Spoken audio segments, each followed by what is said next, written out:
ప్రపంచంలో మూడవ అతిపెద్ద ఆర్థిక వ్యవస్థగా ఆవిర్భవిస్తున్న భారతదేశంలో ఆకలి కేకలు ఎందుకు?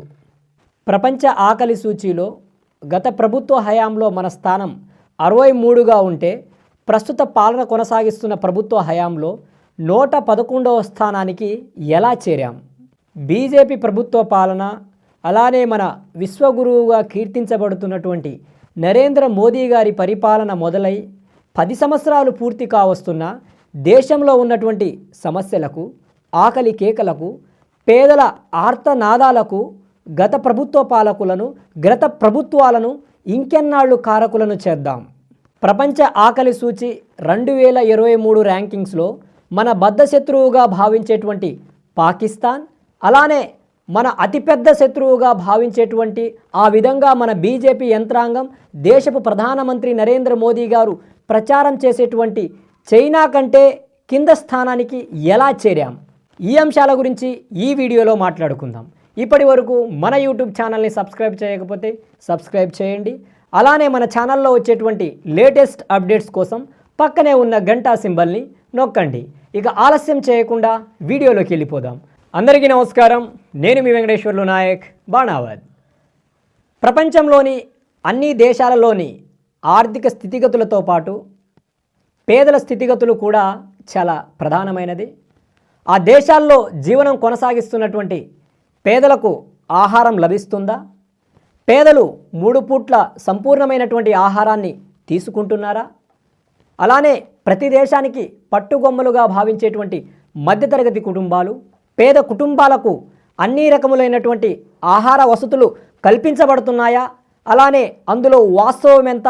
అలానే ఆ దేశాలు ఎదుర్కొంటున్నటువంటి ఇబ్బందులను తెలియజేయడం కోసం ప్రతి సంవత్సరం అక్టోబర్ నెలలో కన్సర్న్ హంగర్, వెల్త్ హంగర్ అనేటువంటి 2 సంస్థలు ప్రపంచవ్యాప్తంగా ఉన్నటువంటి దేశాల్లో ఉన్నటువంటి ఆకలి స్థితిగతులకు సంబంధించి ర్యాంకింగ్ని విడుదల చేస్తూ వస్తున్నాయి.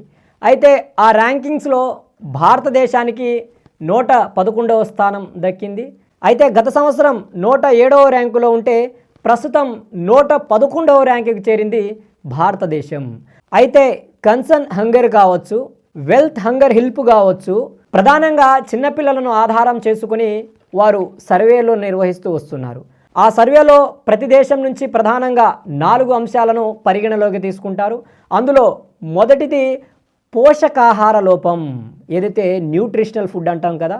న్యూట్రిషన్ ప్రతి పిల్లవాడికి 0 నుంచి 5 సంవత్సరాల మధ్య ఉన్నటువంటి వయస్కుల పిల్లవారికి సమపాలలో పోషణ ఆహారం లభిస్తూ ఉందా? అలానే ఆ పిల్లల యొక్క పెరుగుదల ఎలా ఉంది? అలానే వారి యొక్క మరణాల రేటు ఎలా ఉంది?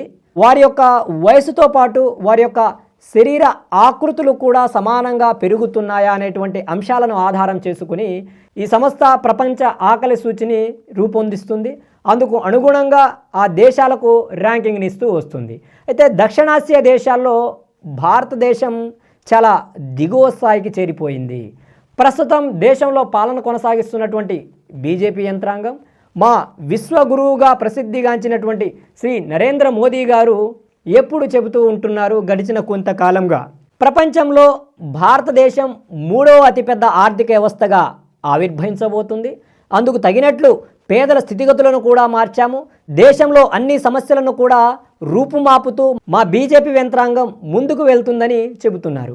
అయితే గడిచిన 10 సంవత్సరాలుగా భారతదేశంలో 2013వ సంవత్సరంలో భారతదేశానికి సంబంధించినటువంటి ప్రపంచ ఆకలి సూచికి సంబంధించినటువంటి ర్యాంక్ 63గా ఉంటే ప్రస్తుతం 2023కు సంబంధించినటువంటి ర్యాంకింగ్స్లో మన స్థానం 111కు చేరింది.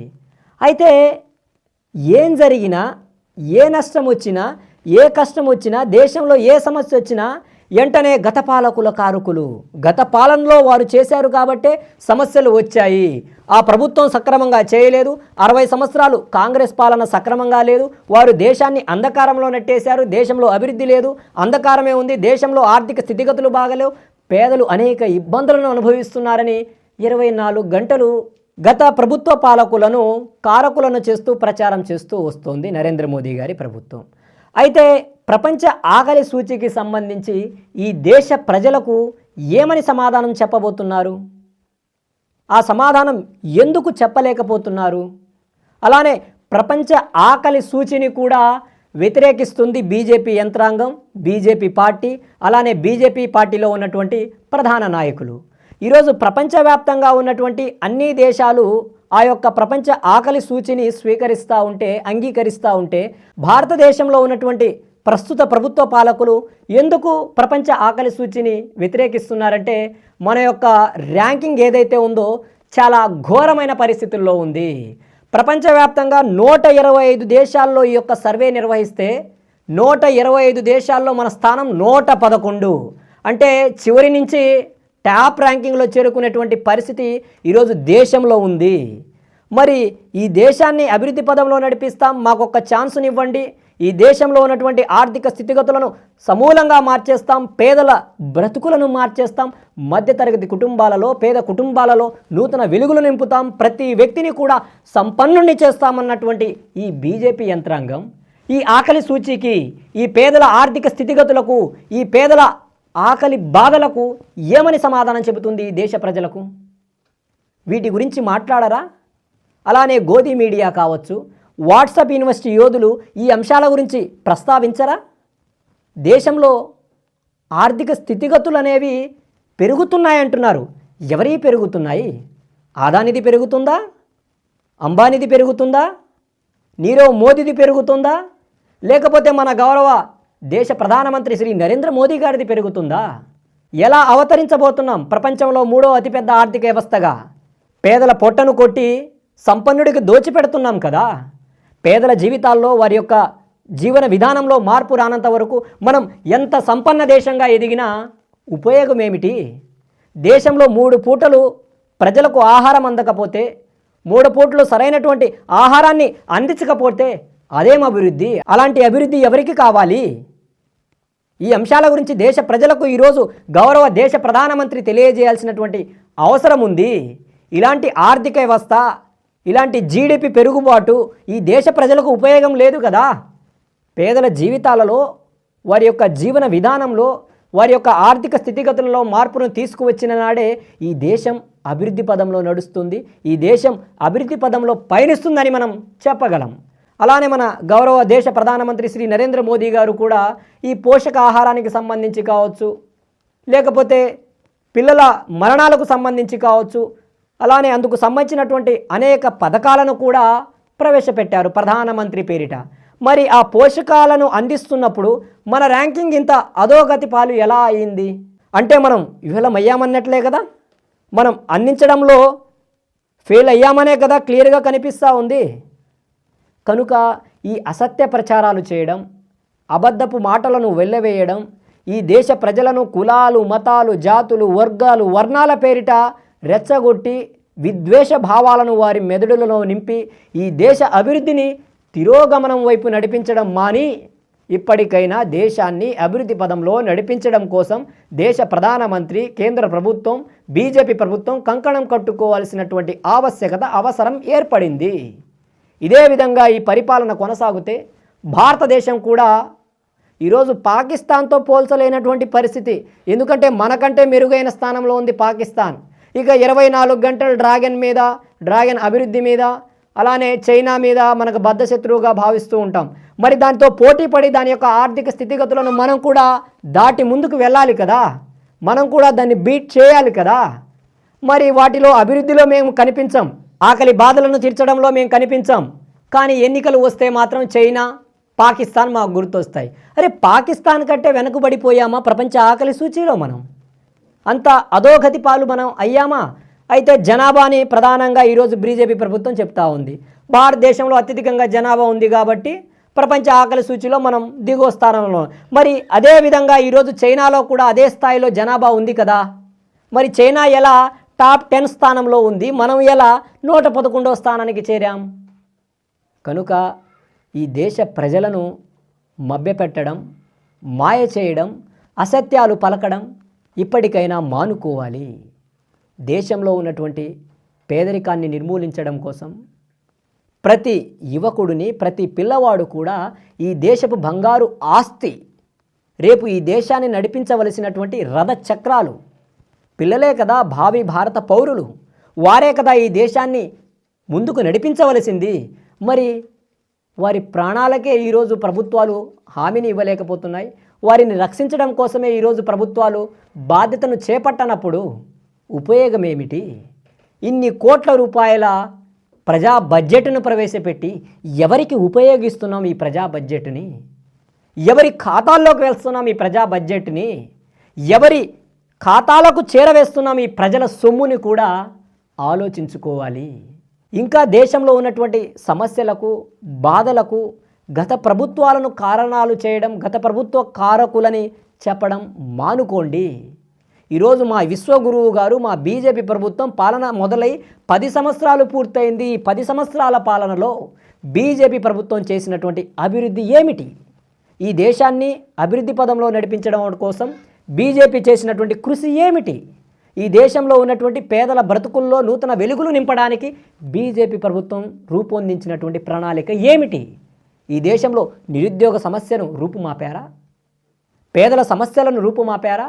మధ్యతరగతి కుటుంబాల సమస్యలను రూపుమాపారా? విద్యా విధానంలో కొత్త మార్పులను ఏమైనా తీసుకొచ్చారా? లేకపోతే అంధత్వంలో, అంధభక్తితో ఈ దేశ ప్రజలను గుడ్డితనం వైపు నడిపిస్తున్నారో కూడా ఆలోచించుకోవాలి. ఇది చాలా బాధను కలిగించినటువంటి అంశం. ఈరోజు ప్రపంచంలో 125 దేశాల్లో 111వ స్థానం ఈరోజు భారతదేశం ఉంది అంటే చాలా బాధను కలిగించింది. నాటి ప్రధానమంత్రి మన్మోహన్ సింగ్ గారి పాలనలో ఒక ఆర్థిక సంస్కర్తగా, ఒక ఆర్థిక శాస్త్రవేత్తగా, ఆర్థిక విధానాల్లో సంపన్నమైనటువంటి నాలెడ్జ్ కలిగినటువంటి వ్యక్తిగా ప్రపంచ ఆకలి సూచీలో మన స్థానం నాడు 63గా ఉంటే ఈరోజు మనం ఎక్కడ ఉన్నామో చూస్తున్నాం. ఈరోజు దేశ ప్రజలు కూడా మేల్కోవాల్సినటువంటి అవసరం ఉంది.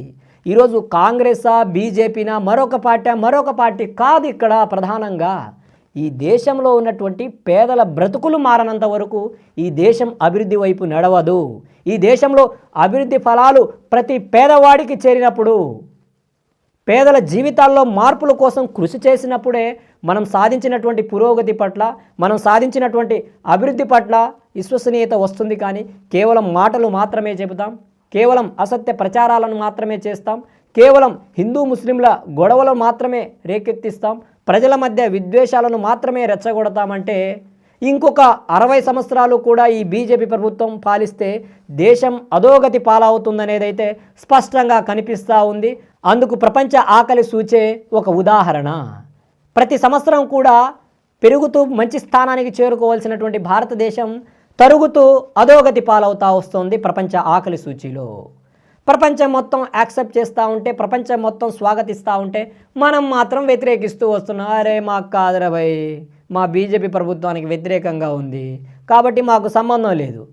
అదేవిధంగా దేశంలో ఏదైనా పరిస్థితి గురించి బాగుందంటే మేము సాధించేశాం, మా వల్ల అయిపోయింది, మేము ఏదో చేసేసామని అసత్య ప్రచారాలు చేస్తారు మన గోధీ మీడియా సోదరులు, మన వాట్సాప్ యూనివర్సిటీ యోధులు.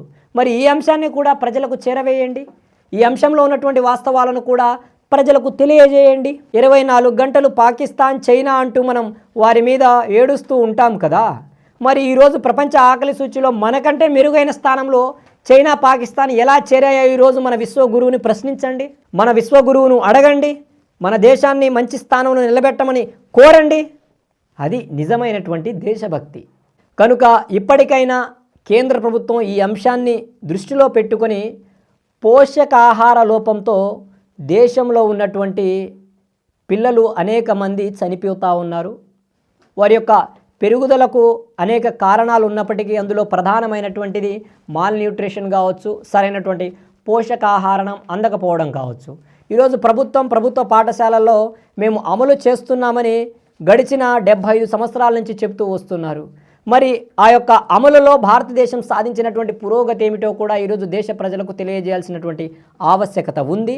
కనుక ఆ దిశగా ఈరోజు కేంద్ర ప్రభుత్వం మేల్కొని రానున్న 2024 సర్వేల్లోనైనా మంచి స్థానాన్ని కైవసం చేసుకునే విధంగా కృషి చేయాలని, అలానే ఆకలి సూచీలో ఆకలి బాధలను నివారించడానికి కేంద్ర ప్రభుత్వం కృషి చేస్తుందని నేను మనసారా ఆశిస్తూ ఉన్నాను.